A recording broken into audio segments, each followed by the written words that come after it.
Hello, जय हिंद दोस्तों। मैं शुभम आपका स्वागत करता हूं आपके अपने इस यूट्यूब चैनल शुभम क्लासेस में। जैसा आप सभी को पता है, हमारा आर्मी स्पेशल बैच 2021 चल रहा है और आज हमारा जो सब्जेक्ट है वो हमारा संविधान यानी कि पॉलिटी का रहने वाला है और पॉलिटी की ये आज हमारी पहली क्लास है। इस क्लास में हम टॉप 25 ऐसे क्वेश्चन डिस्कस करने वाले हैं जो कि आपके एग्ज़ाम में पहले पूछे जा चुके हैं और आगे भी लगातार पूछे जाएंगे। तो चलिए अपनी क्लास शुरू करते हैं। मैं उम्मीद करूंगा आपको यह क्लास बहुत ज़्यादा हेल्पफुल लगेगी और उससे पहले आप सभी को पता है रोज़ सुबह हमारी 10 बजे क्लास होती है, तो आपको ये क्लास ज़रूर अटेंड करनी है। तो प्रश्नों की संख्या है पूरे 25 और आज मैं आपको टारगेट दे रहा हूँ 20 क्वेश्चन ठीक करने का। और रोज़ हमारे साथ नए नए विद्यार्थी जुड़ रहे हैं और देखो कुछ विद्यार्थी ऐसे हैं जिन्होंने जीके बिल्कुल भी नहीं पढ़ा, तो वो इसको एज ए लर्निंग के रूप में लेंगे जिससे कि वो कुछ नया सीख सकें। यदि आप अपने नोट्स बना रहे हैं तो उस नोट्स में इन क्वेश्चन को ऐड करेंगे। और आप जो बच्चे विद्यार्थी टेस्ट लगा रहे हैं यहाँ पे, यदि उनको यहाँ पे कुछ क्वेश्चन ऐसा लगता है कि उन्हें नोट्स में नोट्स करने की जरूरत है तो उसे जरूर अपने नोट्स में लिखेंगे। राइट, चलिए आज का पहला क्वेश्चन है, राज्यसभा को भंग करने में कौन सक्षम है। ऑप्शन आपके सामने हैं। यदि आपको समय चाहिए तो आप वीडियो को रोक सकते हैं। तो देखो यहाँ पर जो भी विद्यार्थी ऑप्शन डी को आंसर दे रहे हैं उनका आंसर बिल्कुल सही है, उपयुक्त में से कोई नहीं। राज्यसभा जो है यह संसद का उच्च सदन होता है और उच्च सदन होने के नाते यह कभी भी भंग नहीं होता है, इसे कोई भी भंग नहीं कर सकता। तो इसलिए इस प्रश्न का उत्तर ऑप्शन डी रहेगा। साथ साथ अपना टेस्ट लगाते जाइएगा और वीडियो के लास्ट में स्कोर जरूर कमेंट करना कि आपका स्कोर आज का कितना है। क्वेश्चन नंबर सेकंड आपके सामने, संविधान सभा की प्रथम बैठक कब हुई थी। ऑप्शन आपके सामने हैं। तो यहां पर जिन्होंने भी ऑप्शन ए आंसर दिया है 9 दिसंबर 1946 संविधान सभा की प्रथम बैठक हुई थी। ओके, क्वेश्चन नंबर थर्ड का आंसर देंगे, संविधान सभा का स्थायी अध्यक्ष कौन था। तो देखो 9 दिसंबर 1946 को संविधान सभा की प्रथम बैठक हुई थी और इस बैठक के दौरान अस्थायी अध्यक्ष चुने गए थे। अस्थायी जो कौन थे, सच्चिदानंद सिन्हा। सच्चिदानंद सिन्हा ये संविधान सभा के अस्थायी अध्यक्ष थे। ओके, हमसे पूछा है स्थायी अध्यक्ष कौन था। तो देखो इसके ठीक 2 दिन बाद 11 दिसंबर 1946 को संविधान सभा की दूसरी बैठक हुई थी जिसके अंदर स्थायी अध्यक्ष चुने गए थे जिनका नाम है doctor Rajendra Prasad. Option B हमारा इस प्रश्न का बिल्कुल सही उत्तर होगा।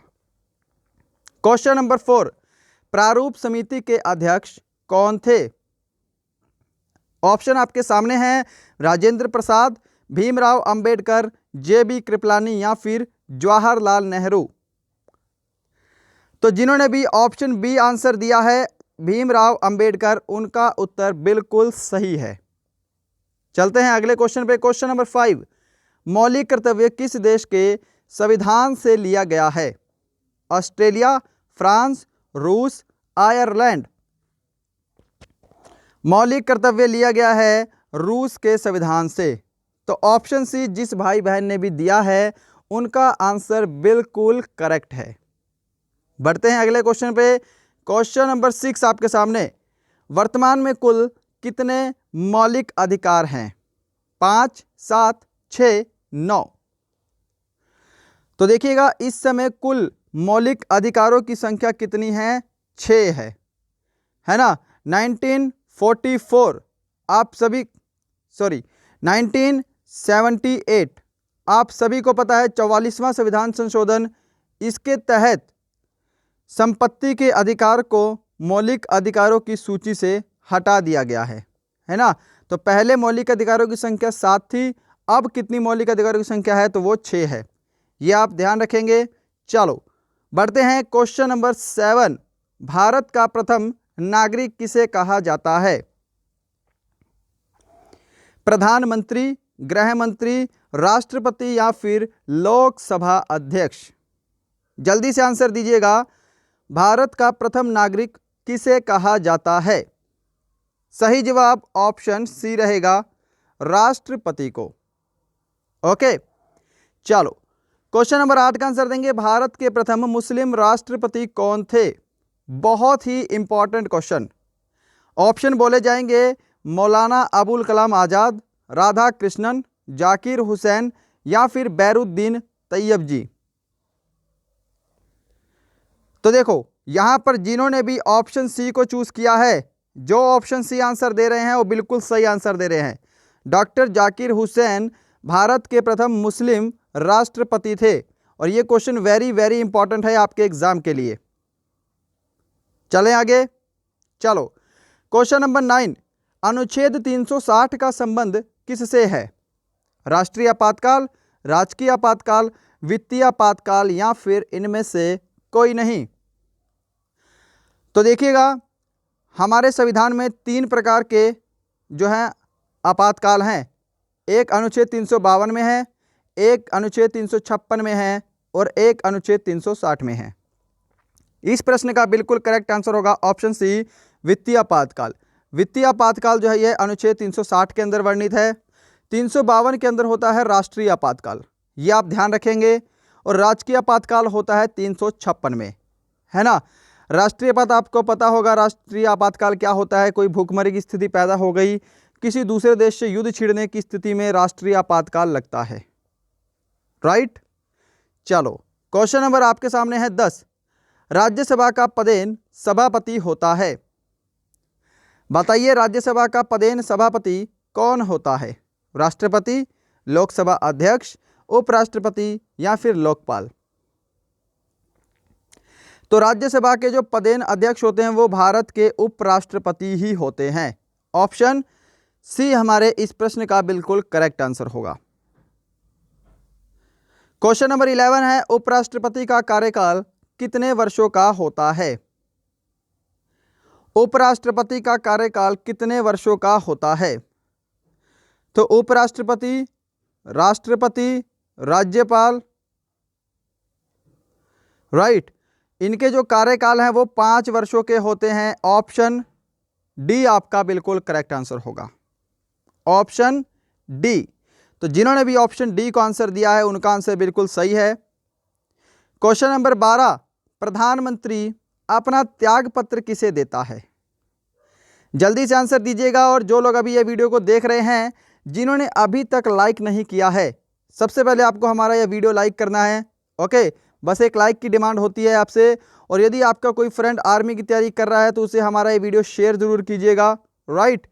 और अगर आप नए हैं, अगर आपने सब्सक्राइब भी नहीं किया है तो सब्सक्राइब करने के बाद आपको बेल आइकन जरूर दबाना है, ताकि जैसे ही मैं कोई नया वीडियो डालूं आपको उसका नोटिफिकेशन मिल सके। प्रधानमंत्री अपना त्यागपत्र देता है राष्ट्रपति को। ऑप्शन बी जिन्होंने आंसर दिया है उनका उत्तर बिल्कुल सही है। क्वेश्चन नंबर 13 है आपके सामने, संसद का कौन सा सदन स्थायी सदन है? और यदि आप इस क्वेश्चन को देखेंगे तो हमने आज जो पहला क्वेश्चन डिस्कस किया है वो इसी से रिलेटेड है। और मैंने आप सभी को बताया था कि जो राज्यसभा है ये संसद का स्थायी और उच्च सदन होता है, इसी कारण इसे भंग नहीं किया जा सकता, है ना। तो यहाँ पर जिन्होंने भी ऑप्शन बी को उत्तर दिया है उनका आंसर बिल्कुल करेक्ट है। चलें आगे, चलो 14, लोकसभा सदस्यों की अधिकतम संख्या कितनी हो सकती है? क्वेश्चन को ध्यान से पढ़ना, क्वेश्चन क्या बोल रहा है, लोकसभा सदस्यों की अधिकतम संख्या कितनी हो सकती है ना। तो यहां पर देखो ऑप्शन बी आपका करेक्ट आंसर होगा, अधिकतम 352 हो सकती है। और वर्तमान में कितनी है? 545। वर्तमान में लोकसभा के सदस्यों की संख्या इस समय कितनी है? 545 है। और अधिकतम कितनी हो सकती है? तो 552 अधिकतम हो सकती है, राइट। चलो क्वेश्चन नंबर 15 है, किस राज्य का लोकसभा में अधिकतम प्रतिनिधित्व है? यानी कि किस राज्य के सदस्य सबसे अधिक लोकसभा में प्रतिनिधित्व करते हैं? तो देखो सबसे अधिक जनसंख्या किस राज्य की होगी, वही राज्य के सदस्य सबसे अधिक लोकसभा में भी होंगे और राज्यसभा में भी प्रतिनिधित्व करेंगे, है ना। तो यहाँ पे सही जवाब क्या होगा? ऑप्शन डी होगा, उत्तर प्रदेश, है ना। हमने जनसंख्या की बात की है, क्षेत्रफल की बात नहीं की।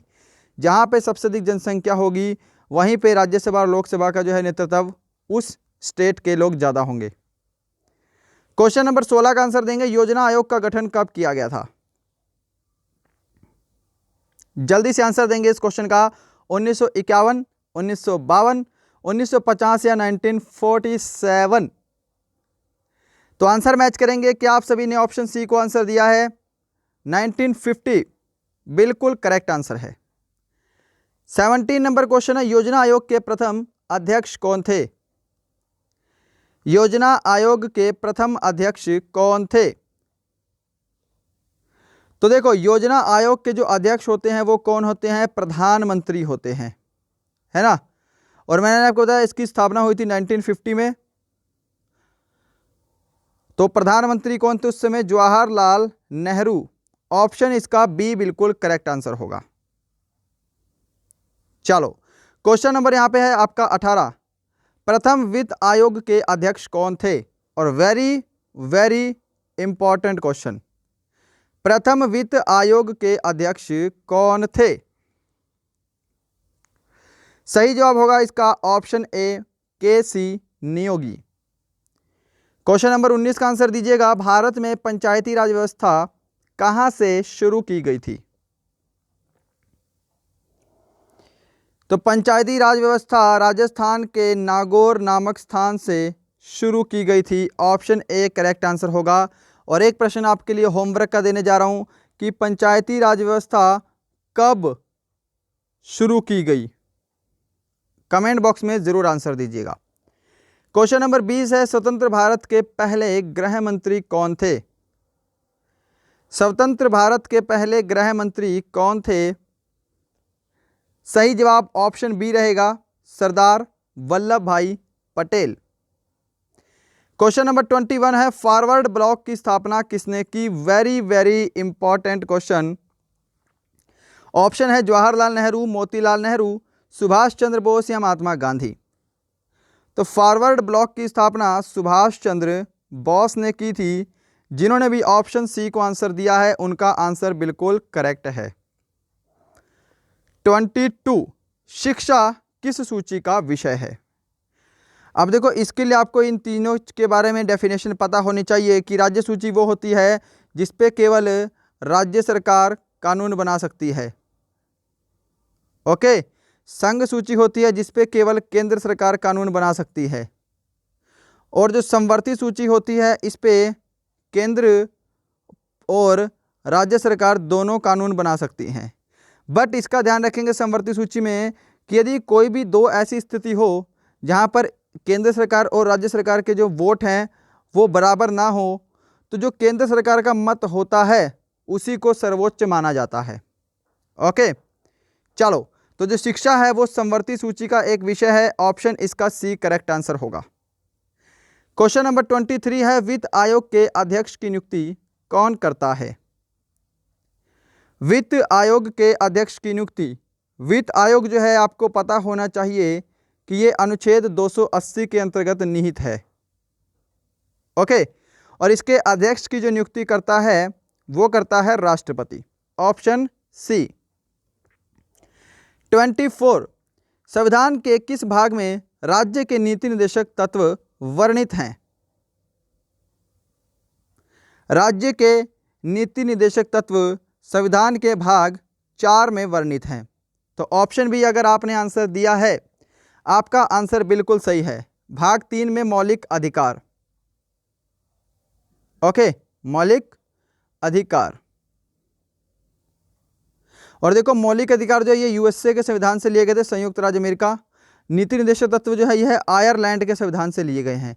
और ये वाला क्वेश्चन आपके एग्जाम में आता रहता है, ध्यान रखिएगा। क्वेश्चन नंबर 25 और हमारा आज का लास्ट है, भारतीय संविधान की 10वीं अनुसूची किससे संबंधित है? ऑप्शन आपके सामने हैं, जल्दी से आंसर दीजिएगा। यदि आपको समय चाहिए तो आप वीडियो को रोक भी सकते हैं। भारतीय संविधान की 10वीं अनुसूची किससे संबंधित है? जल्दी से आंसर दीजिएगा। और लास्ट क्वेश्चन है, यदि आपने अभी तक लाइक नहीं किया तो लाइक जरूर कीजिएगा हमारा ये वीडियो।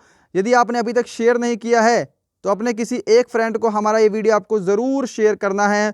और यदि आप नए हैं, अभी तक आपने हमारा ये चैनल सब्सक्राइब भी नहीं किया है तो सब्सक्राइब जरूर करें और साथ में बेल आइकन जरूर दबाएं जिससे हमारी नई वीडियो की नोटिफिकेशन आपको मिलती रहे। राइट आंसर होगा इसका ऑप्शन ए, दल बदल कानून से संबंधित है 10वीं अनुसूची, 52वां संविधान संशोधन 1985। राइट। तो गाइज ये थे आपके टॉप 25 क्वेश्चन। बताइएगा कमेंट बॉक्स में कि आपका टोटल स्कोर कितना था और आपके यहाँ पे कितने क्वेश्चन ठीक हुए हैं। ये भी बताइएगा कि आपको वीडियो पसंद आया या नहीं आया। मिलते हैं नेक्स्ट वीडियो में किसी और अच्छे टॉपिक के साथ। तब तक के लिए जय हिंद, जय भारत।